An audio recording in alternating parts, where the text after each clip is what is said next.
Baik, perkenalkan, kami dari kelompok 5, kelas A4 akan mempresentasikan tugas arsitektur dunia, yaitu tentang arsitektur abad ke-18 dan 19 hingga arsitektur pasca revolusi industri.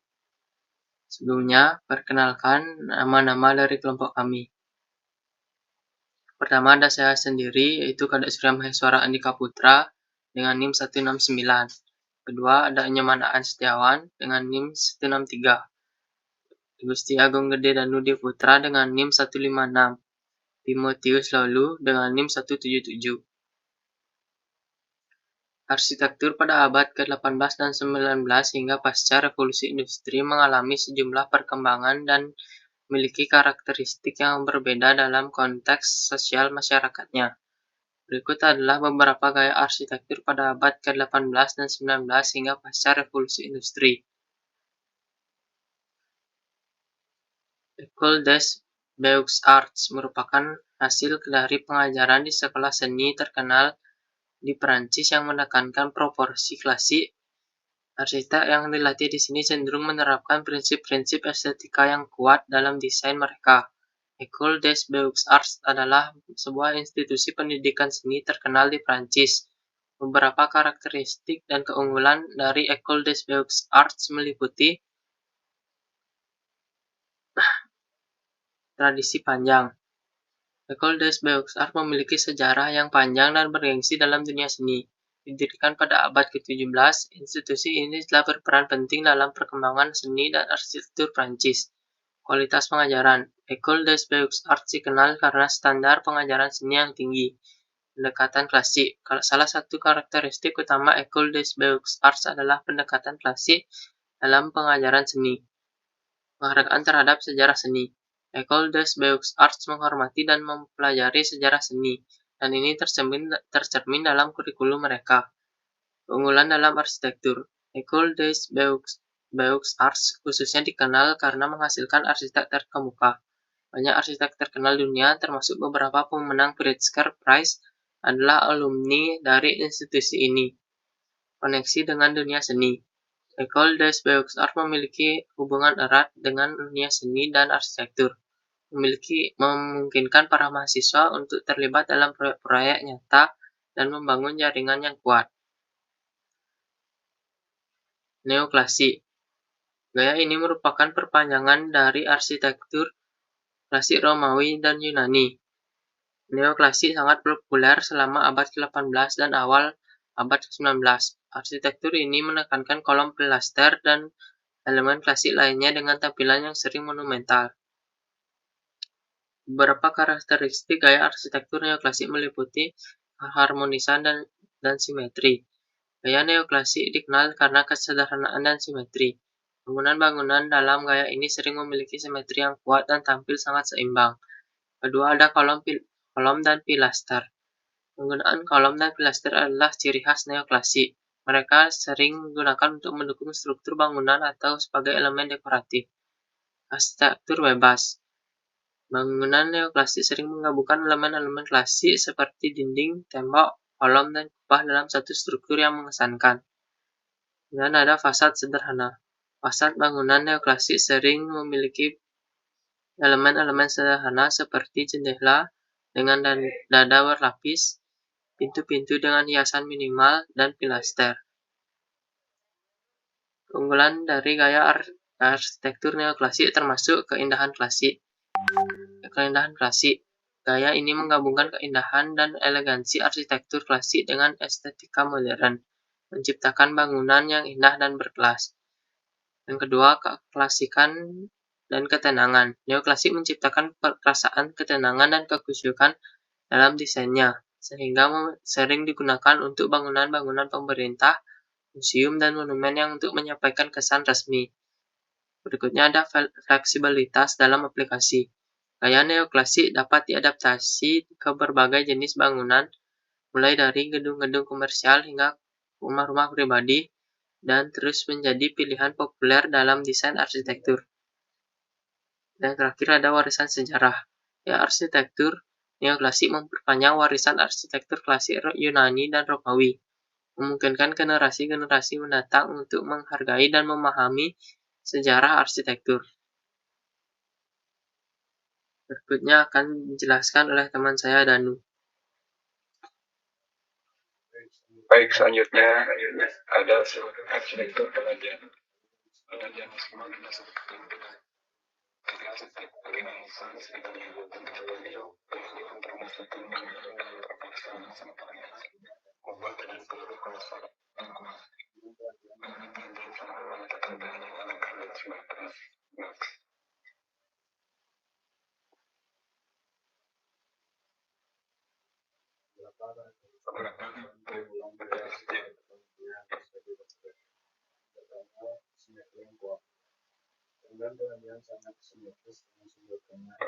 Simetris dan sumber daya yang jelas dan berpotong pemain kolom yang sering digunakan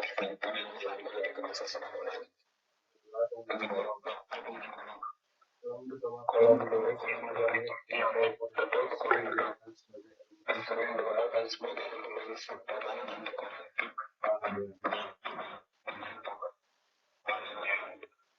Selanjutnya ada fasad tripartit. Fasad pengertian fasad pengertian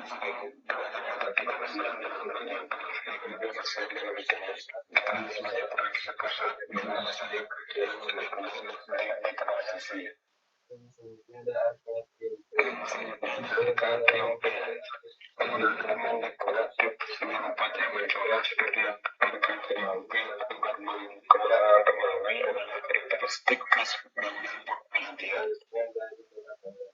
Pengadaan jembatan panjang sempit ada ke atas dan sampai pada ekosistem dan pengadaan aparatus dan biasanya kemudian dianggap tinggi atau pengadaan yang sering tempat tidur atau bertingkat yang menyebabkan efek visual yang tidak masyarakat. Dan yang terakhir, pusat pembangunan terkadang area kelebihan yang sering menggunakan warna terang pada fasadnya, terutama dengan penggunaan volume putih dan kontras dengan elemen arsitektur lainnya.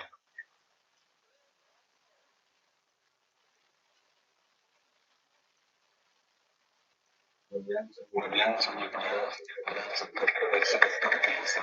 Fungsi industri arsitektur rekayasa muncul dengan penggunaan material baris seperti besaran meja yang memungkinkan struktur sehingga lebih tinggi dan kokoh. Gayanya lebih fungsional dan efisien dalam memperlihat tuntutan industri.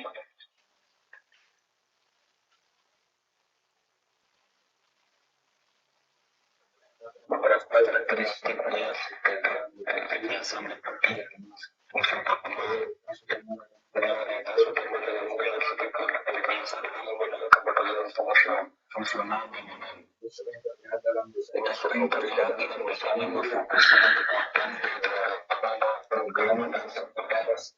Kemudian pada struktur terbuka, bangunan rekayasa sering memiliki struktur terbuka yang menjadi struktur seperti bangunan dan konstruksi utama.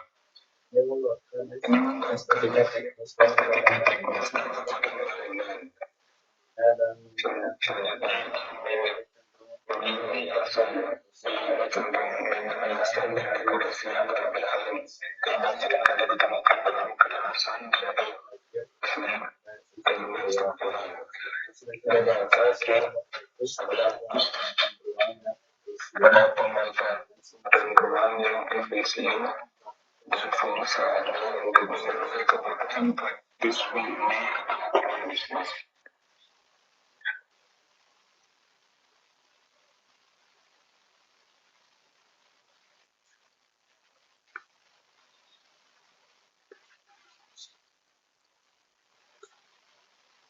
Selanjutnya ada keunggulan dari gaya arsitektur rekayasa yang meliputi bangunan dengan gaya rekayasa bangunan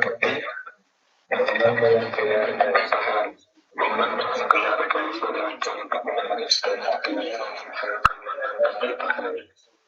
Mereka sering memiliki struktur yang kokoh dan mampu mengatasi beban dan tekanan. Kemudian efisiensi fungsional.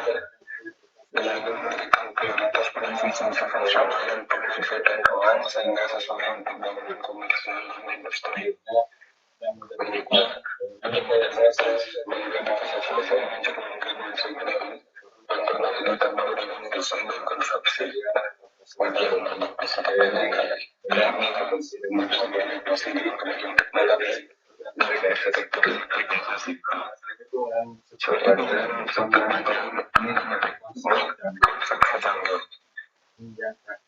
terakhir ada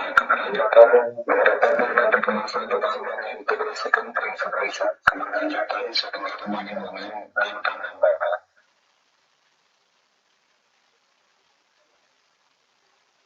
akan dijelaskan oleh Etik siapa movement. Gerakan ini muncul pada akhir abad ke-19 menekankan kerajinan tangan dan kualitas kerja tangan dalam sektor seni dan seni dekoratif.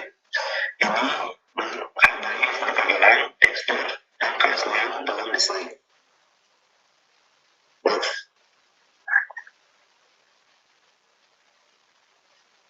Beberapa karakteristik dan keuangan itu memperoleh kepentingan pada kerajinan tangan. Gerakan ini menekankan kepentingan kerajinan tangan dalam desain dan produksi. Selanjutnya, kepentingan pada material alami. Bahan alami seperti kayu, metal, atau logam ditekankan pada desain. Selanjutnya ada detail ornamen tangan. Bangunan dalam gerakan ini sering dihiasi dengan ornamen tangan yang unik dan rumit, seperti ukiran kayu, kaca putri, dan kerajinan logam. Selanjutnya ada struktur terbuka, dengan sering menekankan struktur terbuka yang menggunakan bahan konstruktor seperti balok, lantai, dan benang besar. Selanjutnya ada penekanan pada fungsionalitas. Desain dalam gerakan ini fokus pada fungsi dan kenyamanan bangunan. Ruang dalam bangunan dirancang untuk melayani kebutuhan elektis. Selanjutnya, ada integrasi dengan bangunan. Jadi ini sering mengintegrasikan bangunan dengan makanan sekitarnya, termasuk perdagangan, penanaman, alam, dan lanskap. Selanjutnya ada penekanan pada individualitas. Setiap bangunan dalam gerakan enkrave seringkali unik dan mencerminkan karakter dan keinginan pemiliknya.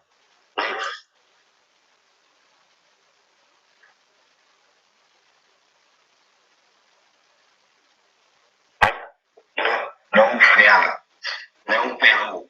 Gerakan ini berkembang pada akhir abad ke-19 hingga abad ke-20. Neopel menampilkan bentuk organik, bentuk goreng, dan dekorasi yang alami. Ini menciptakan desain yang sangat inovatif dan eksentrik dalam semua struktur. Next.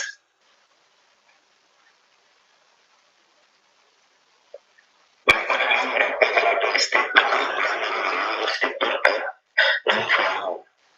Ornamen alami. Neopel dikenal dengan ornamen yang alami yang menginspirasi oleh bentuk alam seperti tanaman, bunga, dan hewan. Motif-motif ini sering digunakan dalam dekorasi bangunan. Yang kedua, garis-garis panggung. Hal ini sering menempelkan garis-garis panggung dan potongan bangunan, menciptakan kesan kehebataan dan elegansi dalam desain. Selanjutnya ada kaca patri. Penggunaan kaca patri yang rumit dan warna-warni sangat umum dalam desain Neopel. Penggunaan jumlah kaca patri sering menjadi elemen penting dalam bangunan.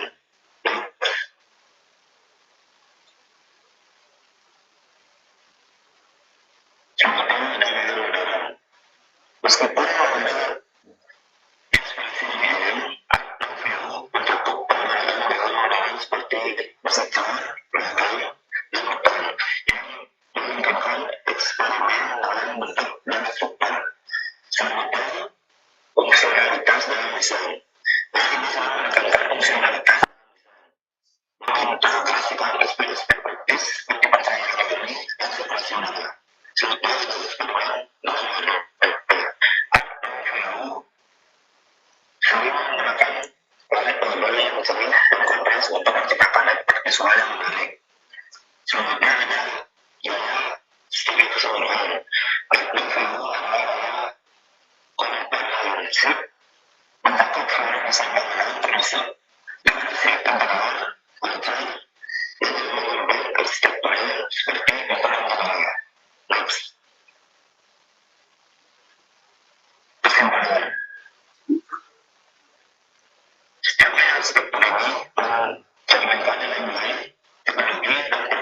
sosial masyarakat internasional. Mereka memiliki cara yang berbeda dengan pendidikan dan usaha